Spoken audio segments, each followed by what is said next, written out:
in order to add new user account on Mac, firstly you'll have to tap on the Apple icon available in the top left corner of your screen and tap on the system settings.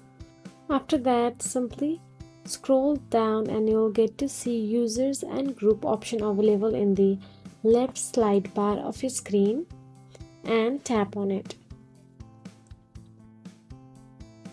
Once you tap on users and group, you will get to see add user option available there. Tap on it.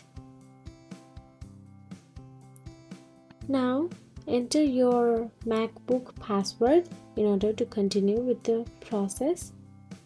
After you do that, fill in the account details, enter the name of the new user. Now create a password. You can also set up options available there. Now after you do all that, confirm the new user and you can switch the new user account, or you can either log out of your current account or use fast user switching.